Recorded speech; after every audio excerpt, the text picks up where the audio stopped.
Life Audio.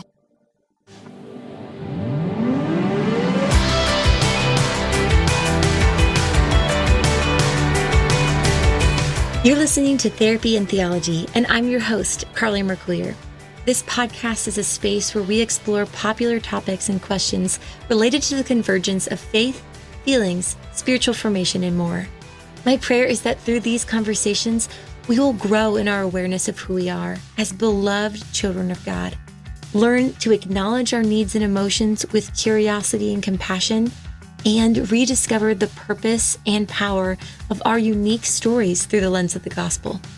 As a licensed therapist and ministry leader, I want to give voice to the many questions we face while cultivating a clearer view of how our faith informs our healing journey. I don't have all the answers, but I am committed to going deeper and walking together. So whether you've been to therapy or know exactly what you believe when it comes to theology, I want to invite you to join this journey as we fearlessly name the complexities of our present reality and press into the hope of the gospel story. So are you ready? Let's jump into today's question and begin this journey together.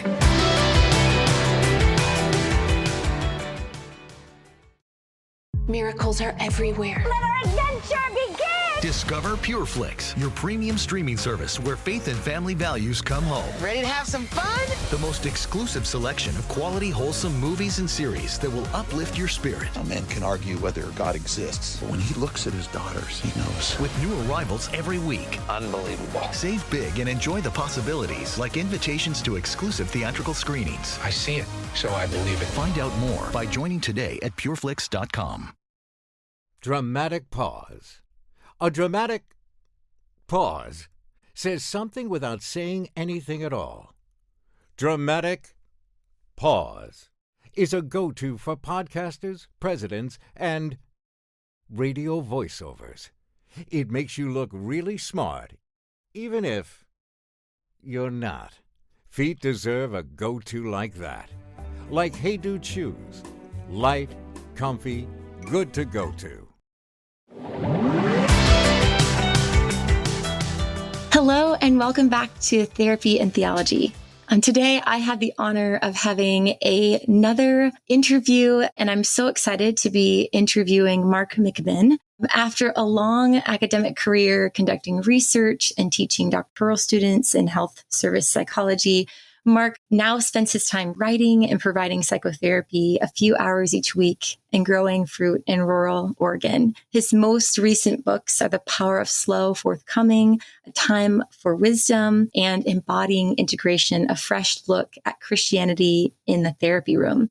And today we are going to be talking about self-brokenness and healing relationships. Welcome to the show, Mark. I would love for us to start today's conversation by hearing a little bit more about your journey to where you are now and your interests and professional work that intersect with therapy and theology. Thank you, Carly. It's good to know about your podcast, and thanks for having me. Yeah, my journey. I live in my home state of Oregon. I actually grew up on a hazelnut farm in rural Oregon, which means I'm a psychologist who grew up on a nut farm, which I use to get a laugh. I love it. But I really, yeah. But Oregon has been sort of the place I keep returning to. My wife and I actually met in ninth grade at junior high school, and we got married at the ripe old age of 20, and we're coming up on 44 years of marriage now. So that's a big part of my story. Lisa's a sociologist, a spiritual director, an amazing mother to our three daughters, and she's really been an important part of my journey. I did my graduate work at Vanderbilt University in Tennessee and loved living there for a few years, came back to Oregon, started my academic career at George Fox. Then it was George Fox College. Yes. And then somehow ended up with 13 amazing years. I really loved these years at Wheaton College in Illinois. We moved the family across the country. And the book we're going to be talking about mostly today was written during my early years at Wheaton.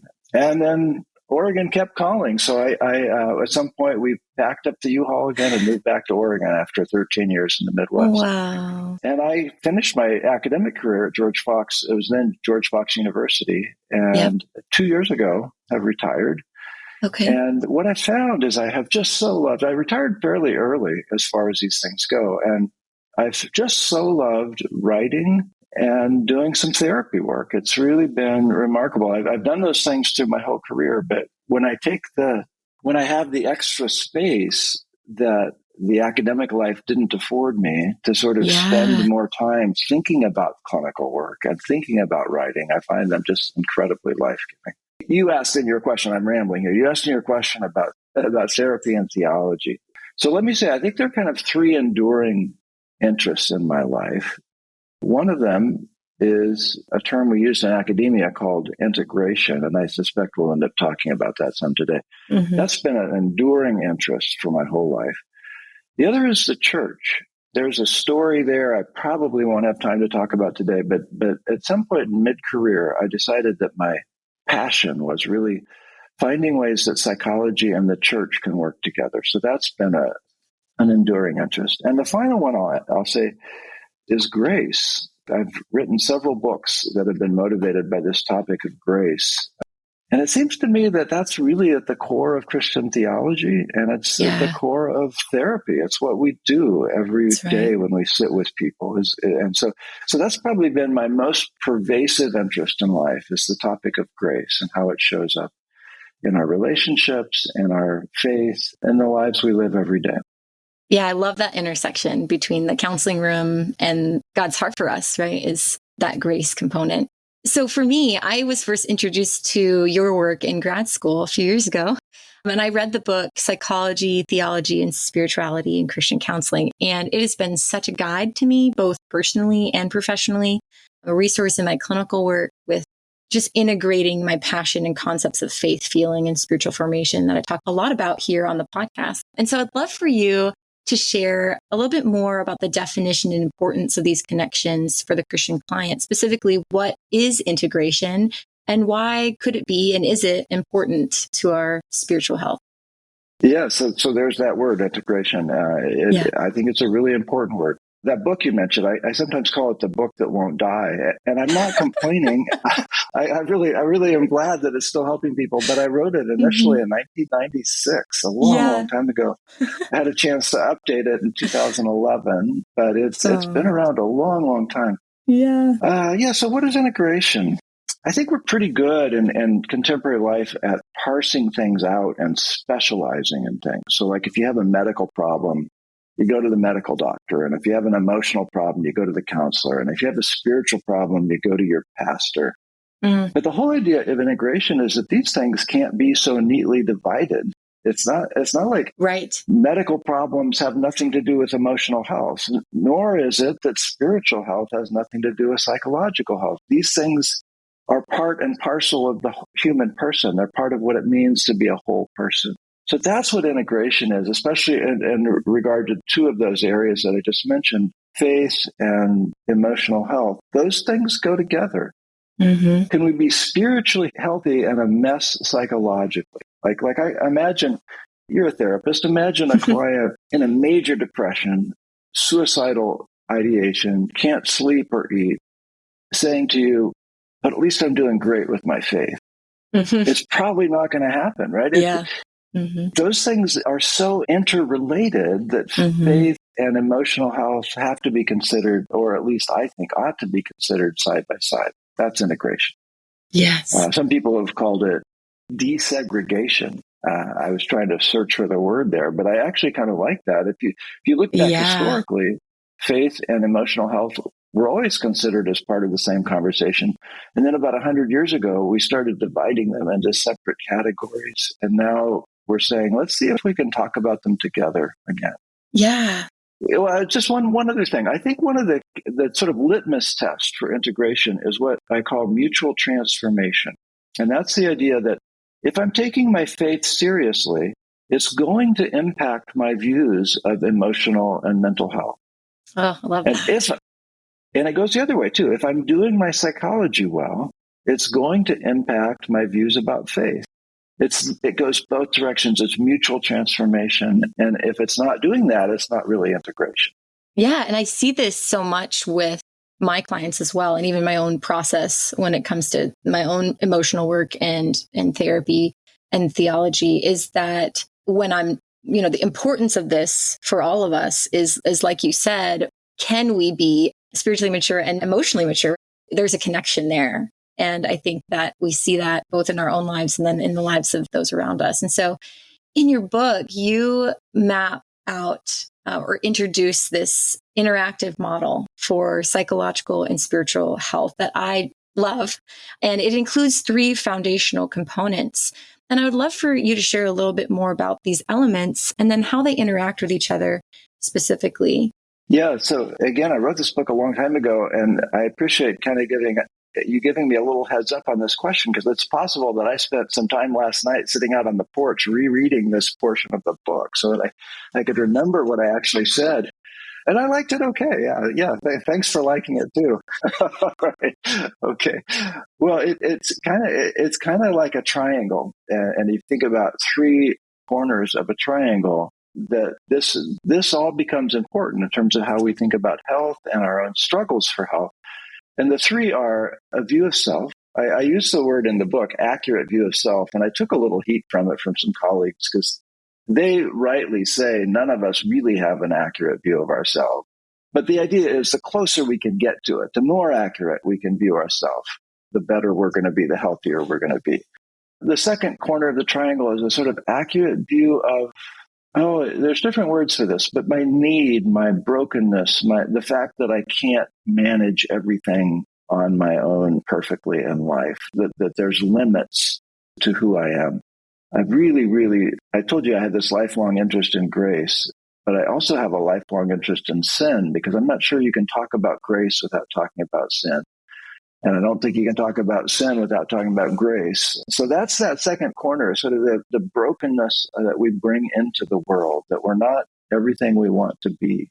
And then the third part of the triangle is relationships, and specifically the important role of healthy, healing relationships in our life, that we are created to be in relationship with one another, to be in relationship with God. And it's not until we are able to experience that we kind of move into places of health. So those are the three corners of the triad that I wrote about in that book.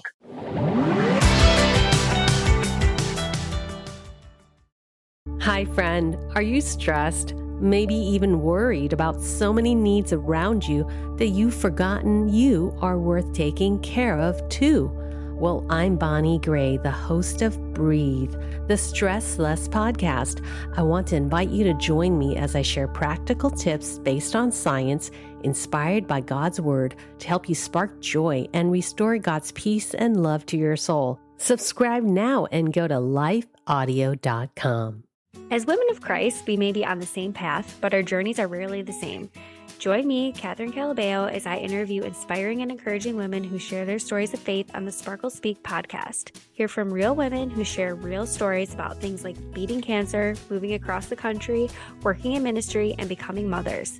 Every courageous and uplifting woman I speak to not only discusses the most powerful moments of her life, but also sheds a light on the lessons she learned. To start listening now, go to lifeaudio.com.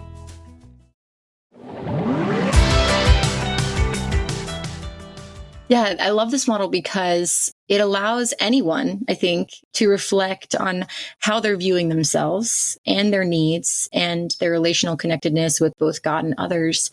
And I often use these components in my therapy work just to kind of identify where people are psychologically and also spiritually, to be able to see, are they able to acknowledge themselves as beloved? Are they able to acknowledge their limitations, like you said? And are they in healthy relationships with God and others? And so you note in your book that there's a balance, that the balanced sense of self and the balanced sense of brokenness, I like that idea of it's a continual process, right? We're trying to move towards our understanding of who we are in Christ throughout all of our lives. And so this balance of sense of self, brokenness, and close relationships with God and others brings maturity and health. And also the latter brings disintegration and leads to maybe distortions in our sense of self and maybe hiding like that, the shame or the guilt that we experience in life. And I think it breaks us away from relationships as well. And so can we walk through these kind of parallel systems here of our sense of self faulty and this accurate view of self, our sense of need, both the faulty and accurate, and then our understanding of healing relationships. Because I've taken some notes on this too, and I believe that these components are so necessary. And so for listeners, how can we maybe explore these places of health? Yeah, thank you. That's a really thoughtful question. And I actually really love the way you phrased it, because you talk about balance and moving toward, which I think I like those phrases because it puts it on a continuum. And when I looked back on this book last night, I was feeling like in some ways I created more of a dichotomy than I wish I would have. So I did talk about like health and a sort of healthy view and a faulty view, kind of like it's one or the other. And I think it's more accurate to say it the way you raised the question, which is we're all in a journey, we're all in a continuum here. But I'll go ahead for the sake of sort of fidelity to the book and just to paint the picture, I'll go ahead and do that same dichotomy, sort of healthy and faulty. Though I again want to just say continue as a better way to look at it. So an accurate view of self. That's one corner of the triad. And I think in a healthy sense, we feel comfortable with ourselves. If we have a healthy self-concept, we can sort of set ourselves aside. We can be a sort of self-forgetful in a sense. We're not obsessed about whether we're okay or whether we're great or whether we're terrible. It's just not sort of the thing we're thinking about that much. Yeah. Whereas the faulty end of that continuum is sort of a self-obsession. All of our problems, how miserable we are, how terrible we are, or how great we are, how wonderful we are, how everyone ought to listen more to us. I mean, you can see a sort of narcissistic sort of end to that, or you can see more of a sort of fragmented, decomposed sense of self. But in either case, we're focused on ourselves. And I think the healthiest way of being in the world, and it's not just automatically easy to get there, but I think the healthiest way is to not spend so much time thinking about ourselves. You mentioned something in the book about, stopping the thought of whether we're good or bad, and then taking our eyes kind of off of ourselves. Yeah. Yeah. And by the way, I should say, I'm not like entirely successful at this. This is something that revisits me from time to time in life where I can get pretty self-obsessed too. So that's one of the corners of the triad then, sort of healthy, faulty. The next one is this sort of sense of brokenness or need. I think a healthy view of need is realizing that we're not sufficient on our own. That's the sort of heart of spirituality, Christian spirituality, at least, that there is, that God is bigger than us, that God is greater than me, that there's a yearning for something transcendent, something beyond myself. And as I mentioned, I would say that includes an awareness of our own brokenness. Yes. Barbara Brown Taylor wrote a book once where she titled one of her chapters, "Sin is Our Only Hope." And by that, what she meant, and it was a lovely book, by the way, it's called Speaking of Sin. But by that, what she meant was, unless we recognize our brokenness, we're not going to be reaching out to God. And so there's a sense in which sin is our hope, because it reminds us we're not sufficient. We need to reach out. We need to look for someone bigger than us. And that someone bigger is God. It's a call to humility. Yes, absolutely. So then there's the faulty dimension there too. And that's where we tend to, rather than taking on our own sense of need, our own sense of brokenness, we tend to externalize. We blame others. We see that the problems in the world are someone else's fault. Now, again, I wrote this, in the last millennia. In 1996, I wrote this book. But think about today, how that's just so prevalent in our world. We always want to, just read Facebook, right? We're always looking for ways to sort of blame someone else for what's going on in the world and for the problems we have.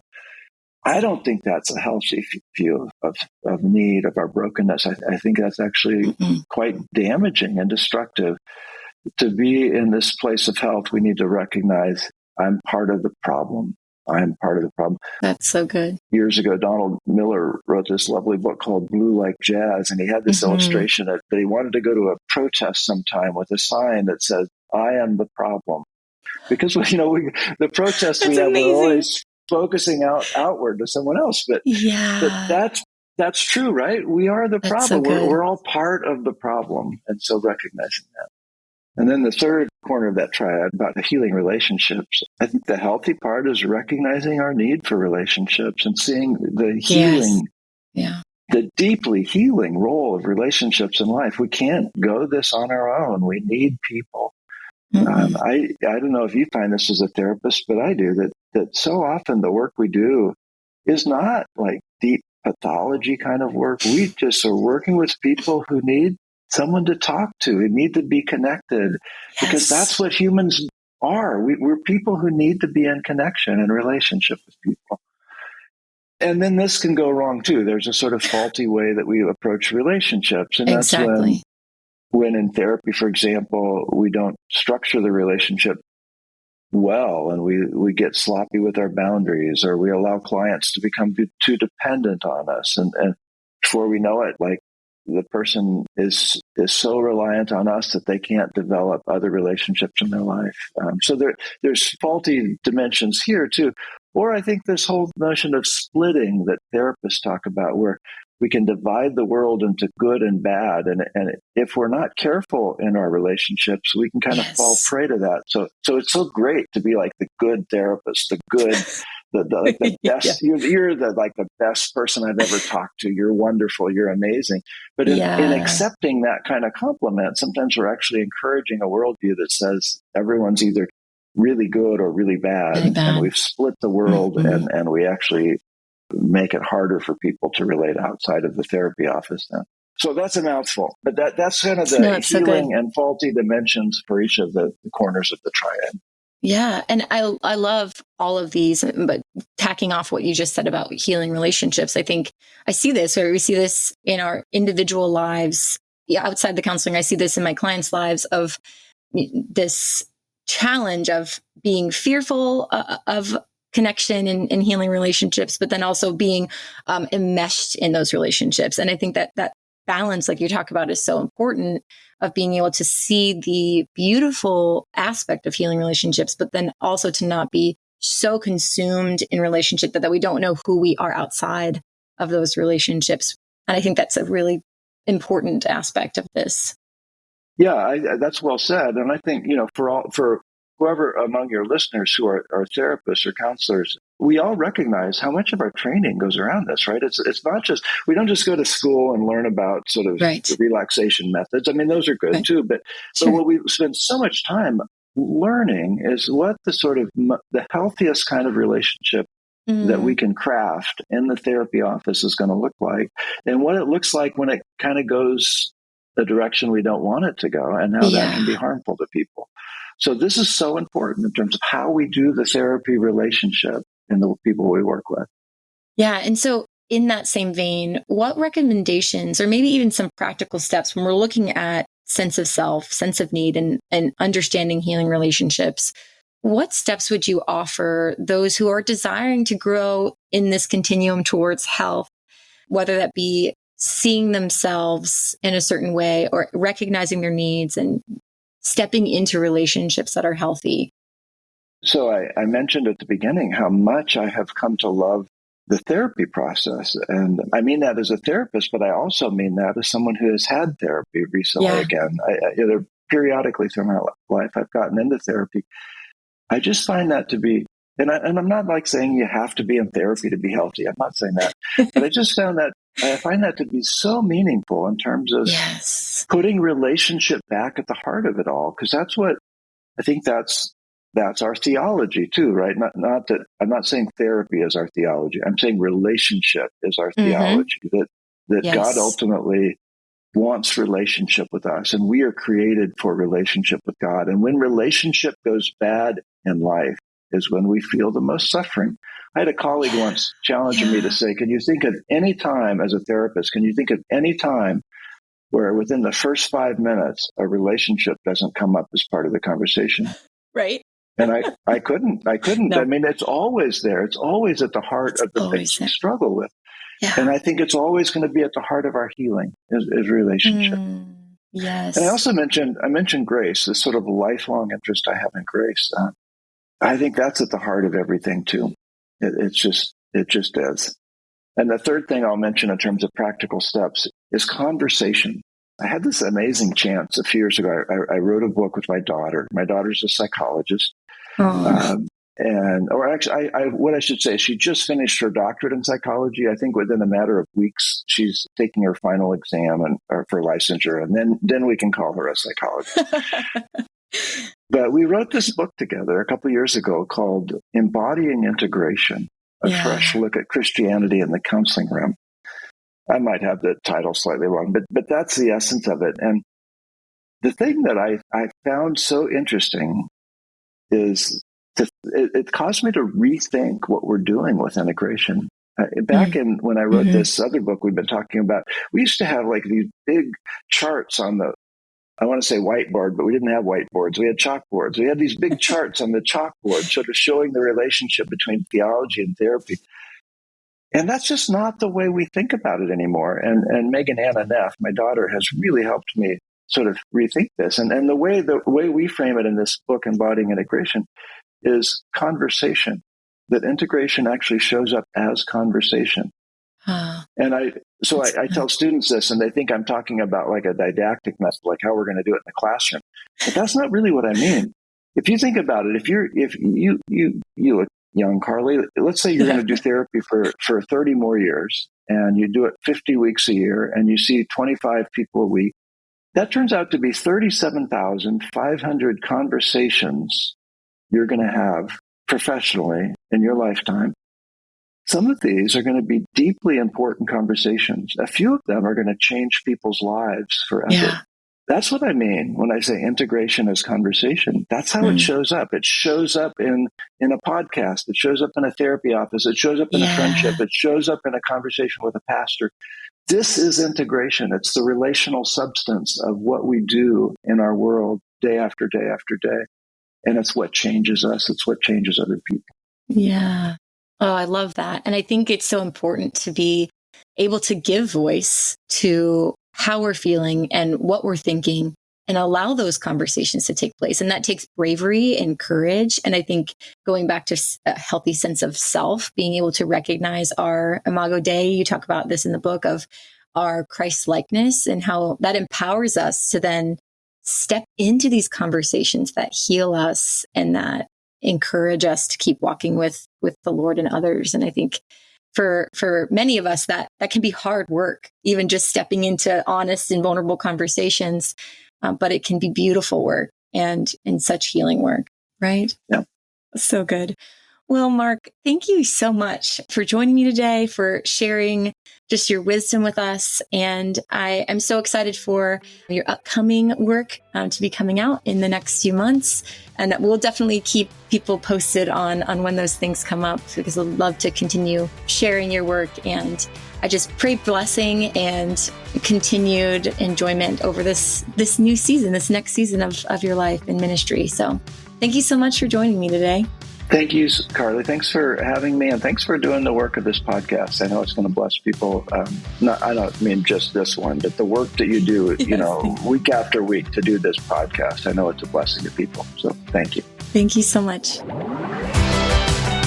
Thanks so much for tuning in to this episode of Therapy and Theology. If you have a question or topic you would like discussed on a future episode, please feel free to email me or drop it in the comments.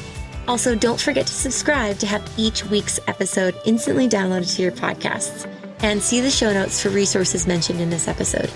To access more content and join my monthly email list for the latest updates and info, visit my website at carlymarklear.com. Miracles are everywhere. Let our adventure begin!